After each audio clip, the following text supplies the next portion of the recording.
Sergeant Jeremy Nix of Marion County is known for the dash cam footage that caught him saving a baby's life. 5 years later, he's that child's godfather. That some embers and some sparks have flown across and that the fire has grown.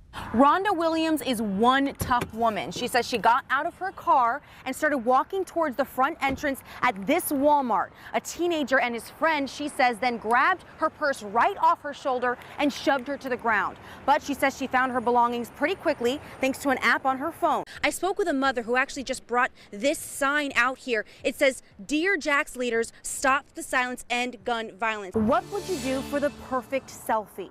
Which selfie spot is worth the risk? Residents here at Dolphin Cove say it takes several minutes to turn on to A1A during rush hour. It's a very unusual sight to see I-95 this clear. It's almost ghostly. When police got to the scene, they say they found more than a dozen shell casings here. Marley Middleton was on his way to work driving by when he saw smoke coming from a house. So he decided to stop and check on his neighbor. Accidentally hit her accelerator instead of her brake, and then went right over this curb and into the window. The crime, their hurt, and their fight to end Jacksonville's violence. And then I could just see all the smoke. Smoke too thick to drive through. Fire crews working on the ground and in the air to contain the flames. Ahead of a holiday weekend, this is an unusual sight. Interstate 95 clear of any traffic. Drivers like Connor Pope were diverted to Highway 17, stuck at a standstill. Took me from the River City Center exit to here, which is about 4 miles. Took me 3 hours. Operations Administrator with the Jacksonville, Florida Forest Service, Mike Work, says this wildfire is a tricky one, growing fast. The difficulties here are definitely the terrain, the marsh, the swamplands, and it's butting up against I-95. The JFRD firefighters are having to contain the flames just inches away from the shoulder here on the northbound lanes of 95. The fire is expected to continue burning for at least a couple of more days. This fire will probably go on in smoke probably for the next 7 to 10 days until we get some significant rain. Drivers are hoping the interstate opens back up before morning rush hour. I hope the highway clears up, because if not, I'm gonna have to leave at like 1 o'clock in the morning to go to work.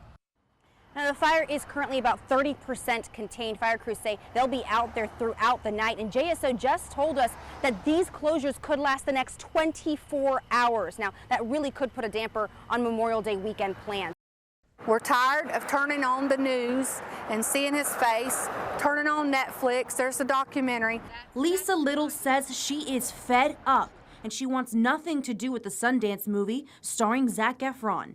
Especially because they're using Zac Efron, who's, you know, so cute, so attractive. It was a gloomy, rainy day on February 9th, 1978 at Lake City Junior High, when Little says she waited for her best friend, like she always did, to walk to class together. And I waited for her. She didn't show up. She didn't show because she was snatched by Ted Bundy, later brutally raped and murdered. This is the road. The last place Kimberly was seen was right through the doors of her homeroom class. And it was the last time they saw her. 41 years later, Little says she remembers the day in April when Kimberly was found dead, like it was yesterday. That was the day before my 13th birthday, so that was quite traumatic. Friends shared these pictures of her. I could very easily see her as a teacher or a nurse, somebody that would help you. If we're going to talk about Bundy, I want to focus on the victims. Little says Kimberly's memory lives on, but she hopes Bundy's name is soon forgotten. Grape and Grain Exchange is not your ordinary bar right now. It's one of 82 miracle pop-up bars all around the world, and it's all for a good cause. Check it out. We got really obsessed with Christmas. Ornaments, lights, your classic Christmas tree, and gift wrap everywhere. So we tried to gift wrap everything, including the bar itself. The Miracle Pop-Up Bar made it to Jacksonville this year for the very first time. It's not only something that's like different, this is something that nowhere else in Jacksonville you can find. Plus, holiday drinks. How many drinks have you tried on this list? I've tried about 3 or 4. What do I need to do to make a Christmas Carol barrel? 0.75 lemon, ½ ounce of orange juice, 2 ounces of a pumpkin pie syrup, Christmas Carol barrel mix. All right, I just became a bartender, thanks. There you go.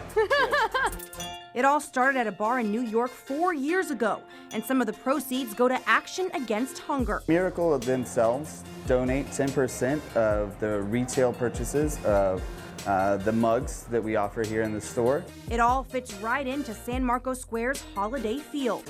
For us, this is giving back, and this is, for, in my opinion, what the holidays is all about, is being with your family, being with your friends, celebrating, and enjoying each other's company.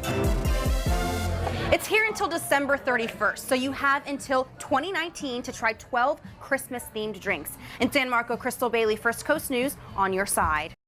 Teddy Ross works as an EMT here at Century Ambulance. Last week, he was paged to the airport to pick up an organ and take it to the hospital. What he didn't realize was whose life that organ would save. It started as an ordinary day for Teddy Ross.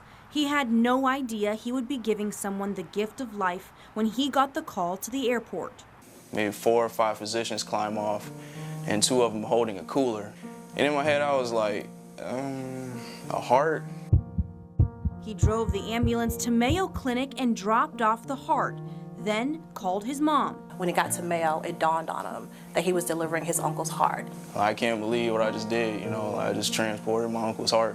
His uncle, Charles McCain, had congestive heart failure, and his doctor says he would not have made it without the transplant. He received it just 4 days after getting on the transplant list. I'm proud of him. Hand-delivered by his nephew. The first thing I thought was, damn, I should have been nicer to him. Now, the family is celebrating McCain's second chance at life after Ross recently lost his grandfather. I think my dad sent my son as an angel to save his son. Now when I sleep, I can literally hear my heartbeat. That's nothing but God.